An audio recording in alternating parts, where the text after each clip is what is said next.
말씀에 보면 처음 사랑이 나와요. 여러분들 처음 사랑 기억하십니까? 사람마다 사람에게 또한 우리가 만나는 사람들마다 처음 사랑들이 다 있습니다. 어제 결혼한 그 한 쌍의 부부, 그들에게도 첫사랑이 있었지요. 그리고 우리가 만나는 많은 사람들 가운데도 그 사랑이 있듯이 우리는 서로 사랑하는 존재입니다.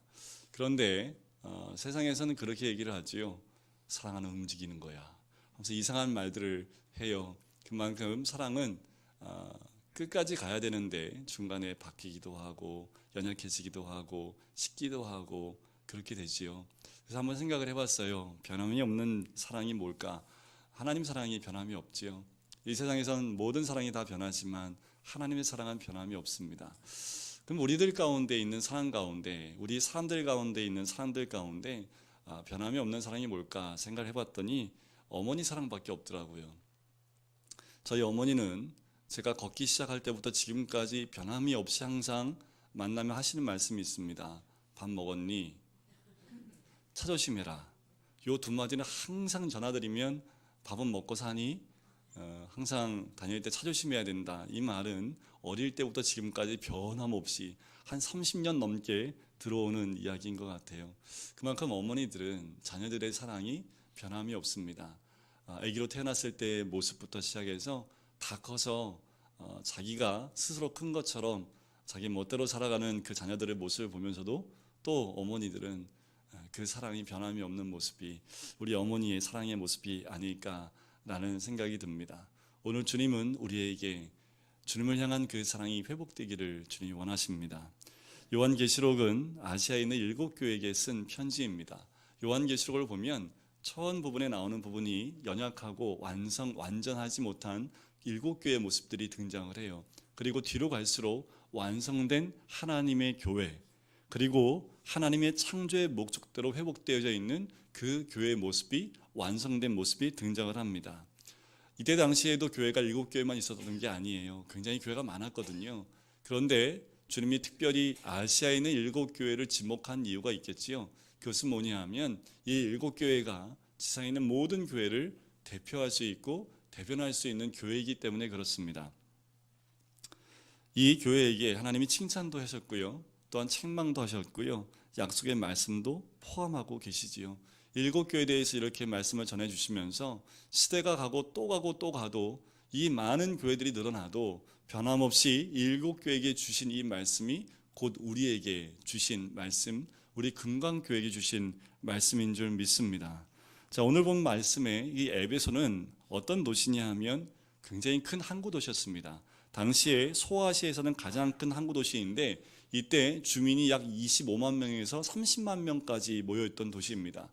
지금에 비하면 그게 크게 보이지 않겠지만 이때 당시에 25만 명이면 굉장히 큰 도시입니다. 로마의 속국이었지만 자치 도시였습니다. 그만큼 이 로마에게서 인정을 받았고요. 로마의 충성 봉사를 다했던 도시가 이 에베소 도시입니다. 그래서 이 에베소에는 로마 군인이 주둔하지 않았다고 얘기를 해요. 그만큼 이 에베소는 자유로운 도시였습니다. 에베소에는 카이스터라는 강이 흘렀어요. 그래서 큰 강이 흘렀기 때문에 항구 도시로 굉장히 발달된 도시인데 이 강이다 보니까 위에서부터 뭐가 쓸려 내려오냐면 침적토가 흘러내려옵니다. 시간이 가면 갈수록 이 침적토가 쌓이면서 강의 높이가 어떻게 될까요? 낮아지겠지요. 그러면 항구수의 역할을 감당할 수 없겠지요. 그럼 어떻게 할까요? 도시가 조금씩 움직일 수밖에 없습니다. 항구 도시가 그 항구의 그 역할을 감당하지 못하면 도시에 존재하는 그 이유가 사라지기 때문에 조금씩 움직여 나간 거지요. 그래서 오늘 말씀의 5절에 보면 회개하지 않으면 내가 속히 임해서 촛대를 옮기리라. 이 말씀이 에베소에 있는 교회 성도들한테는 굉장히 마음에 와닿는 말씀입니다. 이미 이 도시들이 조금씩, 이 에베소 도시가 조금씩 옮겨갈 때마다 도시가 폐허가 되어져 있는 모습들을 이들이 보았기 때문에 주의 촛대가 움직였을 때에 그 도시가 얼마나 폐허가 될지를 이들이 알고 있었다라는 겁니다.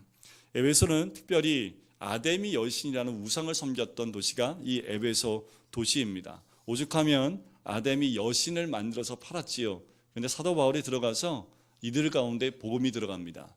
그러면서 어떻게 해요? 이 우상이 판매가 안 되는 거예요. 그래서 우상을 판매했던 그 주인이 사도 바울을 쫓아내려고 했던 폭동이 일어났던 그 부분이 사도행전 19장에 잘 드러나고 있습니다.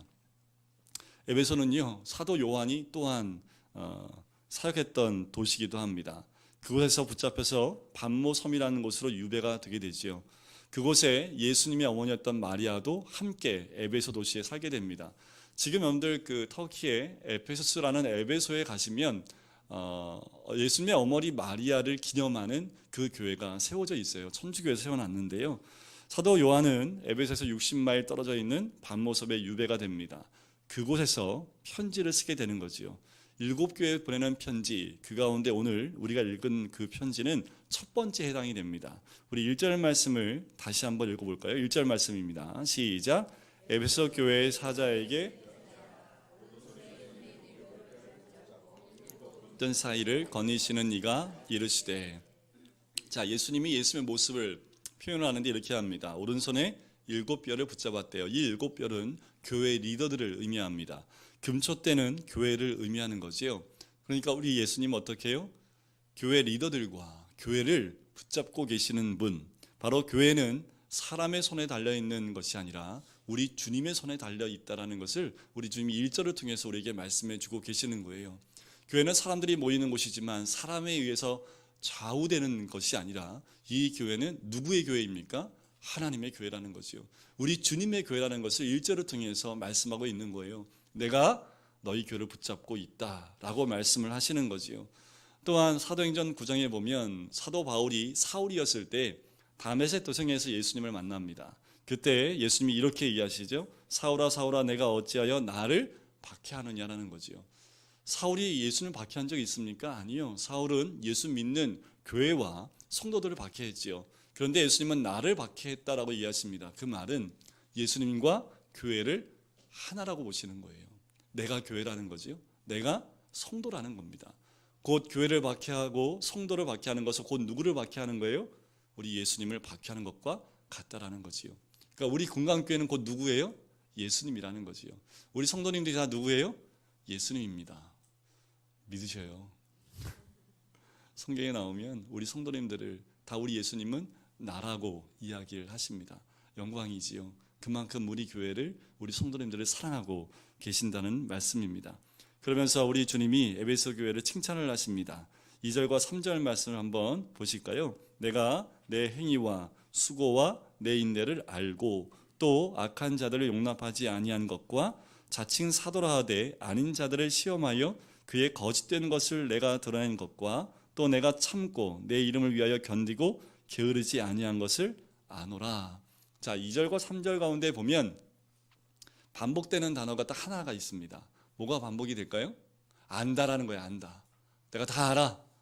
안다라는 거죠. 이 안다라는 이 말씀의 원의 뜻이 뭐냐 하면 이런 뜻입니다. 처음부터 완전하고 완벽하게 삶의 모든 사실들을 사진 찍듯이 알고 있다. 내가 모든 거 다 알아. 사진으로 다 찍는 것처럼 그 모습 그대로 처음부터 완벽하게 내가 다 알고 있다라고 말씀하는 거지요. 예수님은 교회의 모든 것을 속속들이 알고 계신다라는 겁니다. 성도 여러분, 다 아신대요. 우리 주님이 여러분들 마음 다 아신답니다. 마음이 슬프고 또한 괴롭고 또한 풀리지 않는 문제 때문에 힘들어하는 그 마음, 그리고 자녀들 때문에 때로는 가정의 남편과 아내 때문에 그 마음에 괴로워하는 것, 그리고 기도하는 것 우리 주님이 다 아신대요. 그런데 어떤 걸 아신다라고 말씀하시냐면 말씀해 보니까 우리 주님이 내 행위를 안다라고 하시지요. 단수로 나온 것 같지만 원에 보면 행위들입니다. 바로 이 에베소 교회는요, 주를 향한 행위들이 있었다라는 거지요. 그 행위들은 뭡니까? 주님이 칭찬하실 만한 그 행위들, 주를 향한 그 모습들과 그 행위들이 한 가지가 아니라 더 많았다라는 거지요. 그 행위들이 뭐가 수반된 행위냐 하면 말씀해 보니까 수고가 수반되는 행위입니다. 그냥 겉으로 보이는 행위가 아니라는 거예요. 진짜 수고가 함께하는 행위들이 이들 가운데 있는데 어떤 수고냐 하면 인내가 동반되어지는 수고라는 거지요. 주를 위하여 어떤 박해와 고난과 방해를 받는다 할지라도 참고 지속적으로 수고하고 있다라는 그 의미가 이 행위와 수고와 인내를 안다라는 얘기지요. 그런데 이 에베소 교회 성도들이 누구 때문에, 무엇을 위해서 이런 수고와 인내를 합니까? 3절 말씀에 보니까 또 내가 참고 누구를 위하여요? 내 이름을 위하여라는 거지요.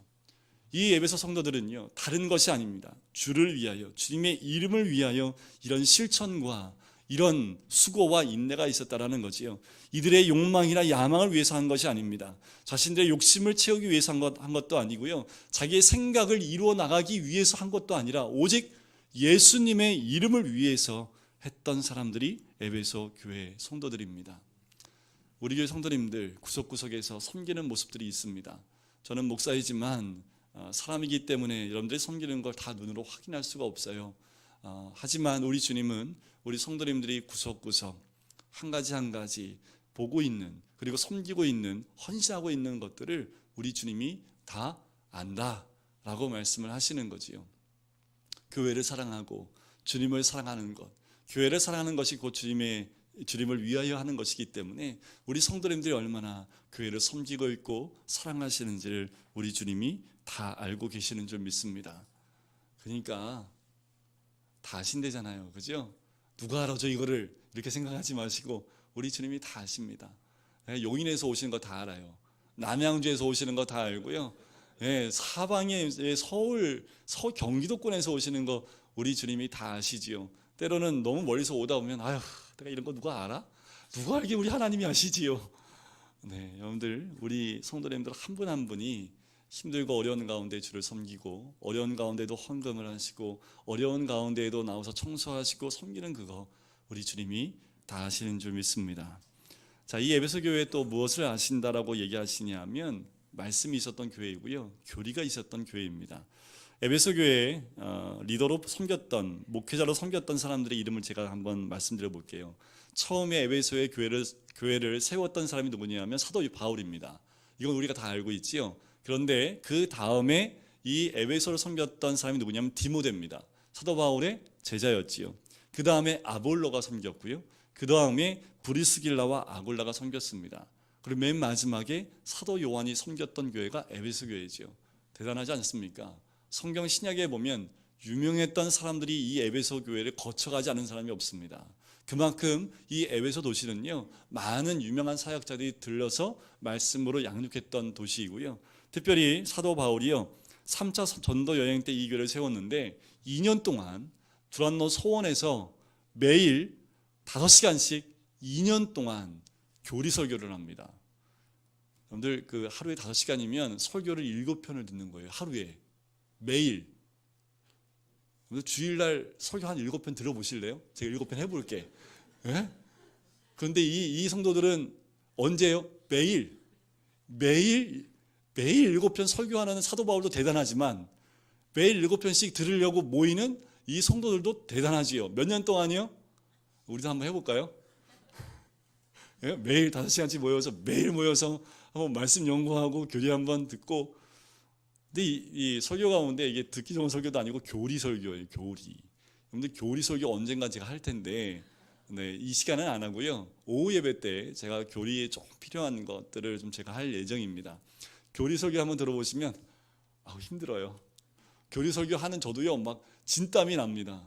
그만큼 교리는 딱딱하고 쉽지 않은데 그 교리 설교만 2년 동안 매일 5시간씩 7편의 설교, 그러니까 2년 동안 총 몇 편의 교리 설교를 들었냐면요, 총 5천여 편입니다. 대단하지요. 그러니까 이들 머릿속에는 뭐가 꽉 차 있을까요?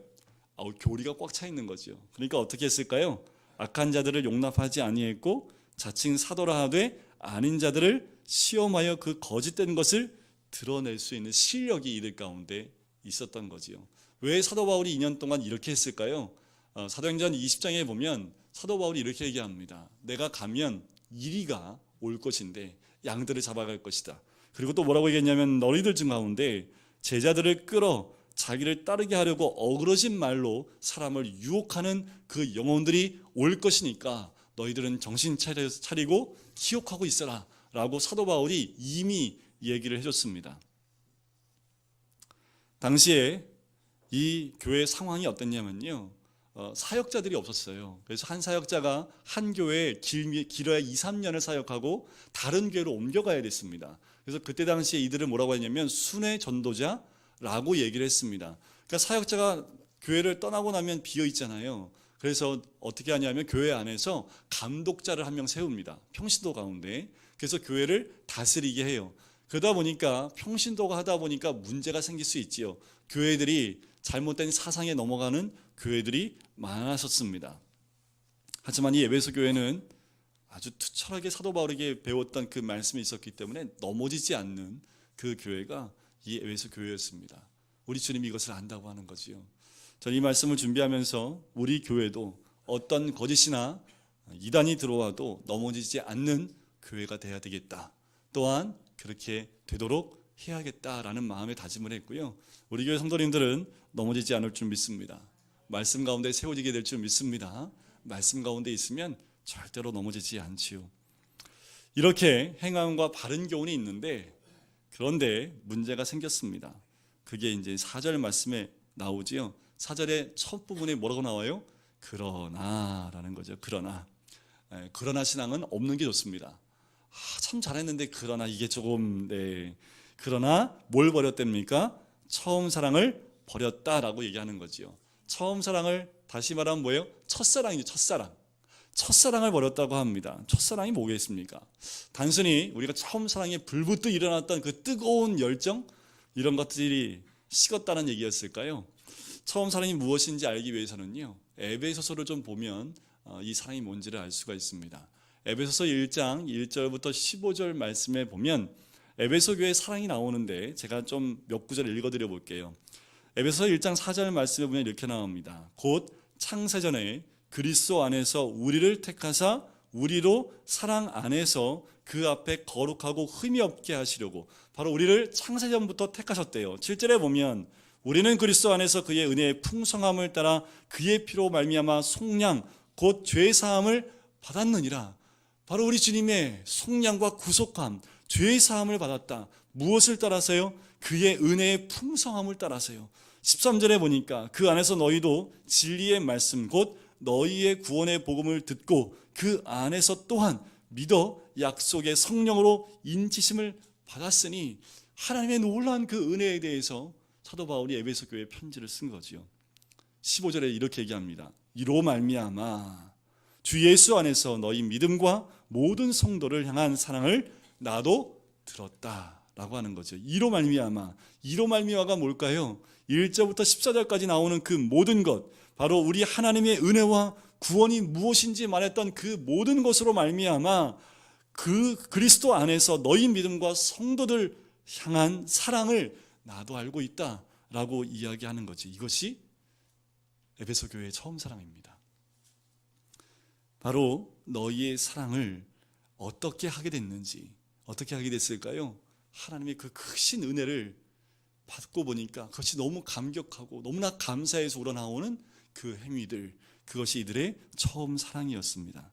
그런데 이 에베소 교회 성도들이요, 이 처음 사랑을 버렸다라는 거지요. 그 말은 뭐예요? 식었다라는 거지요. 그 말은 그 마음의 감격과 감사가 사라졌다라는 것입니다. 하나님 은혜에 감격하여 자연스럽게 우러나오는 그 행위가 사랑인데 40여 년이 지나고 난 다음에 사도 바울이 지나가고 40여 년 후에 사도 바울이 이 반모섬에서 이 교회 성도들한테 보니까 행위도 여전히 풍성했고요. 그리고 교리도 바르게 말씀도 가지고 있었는데 다 형식적이라는 거죠. 껍데기만 있었다라는 거예요. 왜 껍데기라고 얘기하냐 하면 이 주를 향한 사랑의 그 감격과 또한 그 감사의 모습들이 없었다라는 거지요. 형식적인 행위와 형식적인 지식으로 되어져 버렸다라고 이야기를 하는 겁니다. 이들은 그 예수님의 은혜, 하나님의 은혜가 사라지고 나니까 뭐만 남았어요? 자기들의 정통성만 남아있는 거지요. 자기들이 지켜야 될 것들만 남아있는 거지요. 여러분, 우리의 모든 행위는 어디서 나와야 되냐 하면 하나님을 아는 지식, 진리, 복음에서부터 나와야 합니다. 하나님을 아는 지식에서부터 나오지 않는 것, 모양은 화려할지 모르지만 껍데기일 수밖에 없는 거지요. 하나님을 아는 지식과 진리와 복음, 바로 예수 그리스도의 십자가의 능력에서 나오는 것. 그래서 우리 안에 그 하나님의 은혜가 녹아져 들어가서, 믿음으로 녹아져 들어가서 이 안에서 감격이 우러나오는 그 모습들, 감사로 우러나오는 그 모습들, 그래서 어떻게 해요? 하나님의 자녀로 우리가 살아갈 수 있는 겁니다. 하나님의 은혜가 있기 때문에 그 은혜에 감격해서 오늘도 하나님의 자녀의 모습으로 우리가 살아갈 수 있는 거지요. 하나님의 자녀의 모습인 양 사는 것이 아니라 너무나 감사해서, 하나님의 은혜에 너무나 감격해서 하나님의 자녀로 살아갈 수밖에 없는 그 살고픈 그 마음들이 우러나오는 것입니다. 그런 사람들은요, 자신의 모습을 자랑할 수 없지요. 왜요? 감격이 있으니까요. 여러분들 사도행전 누가복음 7장에 보면 옥합을 깨뜨렸던 한 죄인이었던 여인이 나옵니다. 그 여인이 자기 자신의 전 재산을 다 깨뜨려서 예수님의 발에 옥합을 깨뜨려 부었던 그 여인이 나옵니다. 그때 예수님이 이런 말씀을 하세요. 이러므로 내가 내게 말하노니 그의 많은 죄가 사하여졌도다. 이는 그의 사랑함이 많음이라. 사함을 받은 일이 적은 자는 적게 사랑하느니라. 자, 누가 진짜 사랑하고 있다는 얘기입니까? 얼마나 누가 많이 사랑하고 있다고 얘기하시는 거예요? 많이 받은 사람이지요. 큰 용서를 받은 사람이 크게 사랑할 수 있다는 겁니다. 사랑을 많이 받은 사람, 그 사람이 사랑을 더 많이 할 수 있다는 거지요. 하나님의 은혜를 더 깊이 경험한 사람이 그 사랑을 더 깊이 드러낼 수 있다는 것입니다. 이 여인이 자랑했을까요? 자랑할 게 없지요. 왜요? 감사와 감격으로 드린 것이기 때문에 그렇습니다. 근데 마태복음 25장에 보면 양과 염소의 비유가 있어요. 그때 예수님이 양에게 얘기하셨죠. 근데 양들이 뭐라고 얘기하냐면, 저는 그런 적이 없는데요.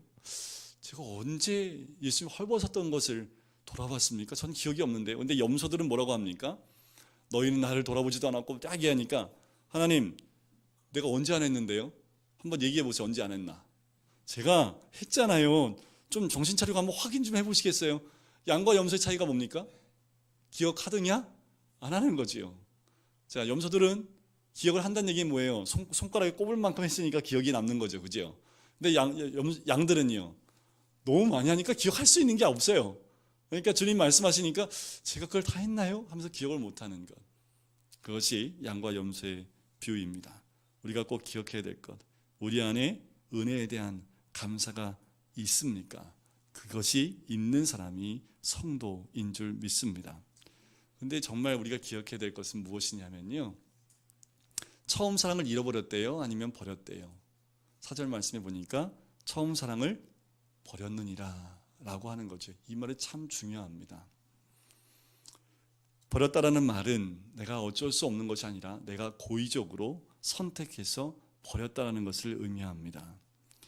사랑하는 성도 여러분, 우리는 처음 사랑을 버리지는 않았는지 우리가 돌이켜볼 필요가 있습니다. 이런 겁니다. 우리가 매일 하나님의 은혜에 감격해 살면 어땠을까요? 여러분들 처음 사랑했을 때, 그리고 우리 처음 사랑을 가질 때, 사귈 때 보면 또 만나고 싶잖아요. 그죠? 만나고 헤어지면 또 만나고 싶고, 또 전화하고, 전화 끊고 나면 또 만나고 싶고 했던 그 사귐이 있습니다. 정말 하나님을 사랑하면요, 만나고 싶은 그 마음이 있는 거죠. 사귀고 싶은 마음이 있는 거죠. 그런데 처음 사랑 버리면요, 의도적으로 만남을 회피할 수밖에 없습니다. 자, 여러분, 오늘 얼마나 주님과 사귀셨습니까?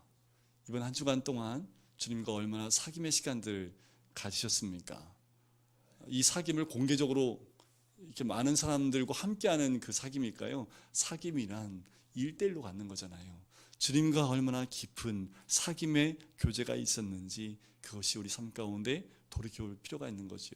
이것을 가리지 않았다면 우리가 선택하지 못했다는 겁니다. 우리가 버렸다라는 얘기입니다. 저는 우리 모든 성도님들, 저 포함해서 모든 성도님들이 주님과 함께하는 시간들이 늘어났으면 좋겠습니다.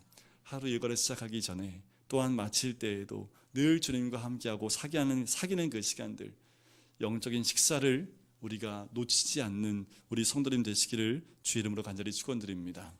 자, 회복할 수 있는 방법을 또 말씀을 해주십니다. 5절 말씀인데, 그러므로 어디서 떨어졌는지를 생각하라고 얘기하지. 여기서 생각한다라는 말은 원어에 보면 기억하다라는 뜻입니다. 무엇을 기억해야 될까요? 주의 은혜를 기억해야 되지요. 그 어디서 떨어졌다는 얘기는 뭡니까? 그 어디서가 어디예요? 복음을 기억하라는 겁니다. 주의 사랑을 기억하고 진리를 기억하고 복음을 기억하여 하나님의 그 은혜의 감격 가운데 다시 회복해야 되는데, 두 번째로 회개하라는 거지요. 그리고 연이어서 처음 행위를 다시 가지라는 겁니다. 원어에 보면 이 말씀은 결단을 요구하는 겁니다. 회개하라. 처음 행위를 다시 가져라 라고 얘기하는 거지요. 바로 예수 그리스도의 처방은 이런 겁니다. 늘 복음을 기억하고 그 복음에 근거하여 자신의 그릇된 삶을 회개하고 바른 선택에 대한 행함의 결단이 있어야 한다는 것이지요. 우리 삶 가운데 결단이 있어야 됩니다. 다시 주님과의 사귐의 시간들을 결단하여 가지셔야 됩니다. 돌이켜셔야 되지요. 주님과의 깊은 교제의 시간들을 다시 회복해 나가는 것이 필요한 겁니다. 이런 얘기가 있어요. 이게 아마 우짜라고 만들어 놓은 이야기인데 한번 들어보세요. 한 성도가 죽어서 천국에 갔대요. 천국에 딱 올라가니까 천국 문 앞에 천사가 한 명이 서 있더랍니다. 그러면서 이 천사가 이런 말을 했대요. 지금까지 살아왔던 신앙의 점수로 환산을 해서 1000점이 넘어야 이 천국에 들어갈 수 있습니다. 그러니까 당신이 어떻게 신앙생활을 했는지 한번 말해보세요 라고 얘기를 했대요. 그랬더니 이분이 굉장히 성실하게 신앙생활을 했던 분이었기 때문에 이렇게 얘기했답니다. 저 30년 동안 한 교회를 섬기면서 열심히 봉사했습니다. 천사가 딱 듣더니 1점. 그래서 이분이 그래요? 그러면 내가 한 가정을 충실히 섬겼던 가장으로 말씀으로 잘 우리 가정을 하나님 말씀의 간섭에 세웠습니다. 아 그래요? 2점. 이 마음이 이제 좀 급해지기 시작한 거예요. 이분이 좀 불안해지고, 그래서 이분이 11조도 했고요, 성수주일도 했고요, 전도도 열심히 했어요. 아 그랬습니까? 1점. 몇 점이 나온 거예요? 996점이 나왔는데 이분이 그 앞에서 눈물을 뚝뚝 흘리면서 이렇게 고백을 했답니다. 저는 천국에 들어갈 자격이 못 되나 봅니다. 천국에 합당하지 않습니다. 하나님, 저는 말씀대로 순종하지 못한 죄인입니다. 아무리 생각해봐도 더 이상 고백할 것이 없는 죄인입니다. 1000점입니다. 들어가시지요. 그건 무엇을 의미합니까? 하나님의 은혜입니다. 우리가 무엇을 행한 것보다 더 중요한 것은 하나님의 은혜 가운데 나가는 것, 그 감격, 또한 그 앞에 무릎 꿇는 것, 내가 죄인이라는 것을 깨닫고 오늘도 하나님의 은혜가 아니면 살아갈 수 없다는 것을 늘 고백하는 겸손한 이 사람의 그 모습, 모든 것을 다 내려놨을 때 천국에 들어갈 수 있었다는 웃자고 만든 말씀이지만 참 많은 것을 생각하게 하는 그 예화이기도 합니다. 우리 믿는 자들에게는 늘 우리 주님이 승리를 주시는 줄 믿습니다. 무릇 하나님께로부터 난 자마다 세상을 이기느니라. 세상을 이기는 승리는 이것이니 우리의 믿음이니라. 내가 매 순간 기억해야 될 복음이 내 안에 있는지 여러분들 돌이켜 보셔야 됩니다. 하나님의 은혜가 있으십니까? 오늘도 그 하나님의 은혜가 있기에 우리가 주일 이 예배의 장소에 나올 수 있는 거지요. 저 멀리서도 그 은혜에 감격하여 감사하여 이 아침에 서둘러서 이 예배 시간에 맞춰서 나오시는 여러분들의 발걸음이 있는 줄 압니다. 또한 복음이 있으십니까? 우리 안에 복음이 있어야 되지요. 또한 우리도 그 복음 안에 들어가 있어야 되는 거지요. 그것이 있을 때에 우리는 또한 이 험한 세상 가운데 승리의 삶을, 이기는 삶을 살아갈 수 있고, 또한 이 마지막 때에 주님이 7절 말씀에 말씀하셨던 것처럼 내 말씀을 들을지어다 이기는 그에게는 내가 하나님의 낙원에 있는 생명나무의 열매를 주어 먹게 하겠다라고 말씀하십니다. 에베소 교회는 결국 어떻게 됐습니까? 역사의 그늘 가운데 사라져 버렸습니다. 에베소 도시 자체가 없어져 버렸지요. 그래서 지금 발굴을 하고 있는 거지요. 촛대가 옮겨진 겁니다. 하나님 백성에게 경고를 했는데 에베소 도시가 돌이키지 않은 거지요. 은혜를 아는 자들이 이기는 자들이고 이기는 자들만이 생명나무의 과실을 먹을 수 있습니다. 오늘도 우리는 잊지 않았으면 좋겠습니다. 하나님이 얼마나 우리를 사랑하시는지, 우리를 위하여 십자가에 죽으신 우리 예수 그리스도의 놀라운 사랑과 그 은혜를 오늘도 잊지 않으시고요. 부활절만, 고난주간만 묵상하는 것이 아니라 1년 365일 매일처럼 그 은혜에 감격하여 살아가시는, 그래서 이 은혜로, 이 복음으로 세상을 이김을 통해서 주님이 주시는 생명나무의 그 열매를 먹으시는 우리 모든 성도님 되시기를 주의 이름으로 간절히 축원드립니다. 기도하겠습니다.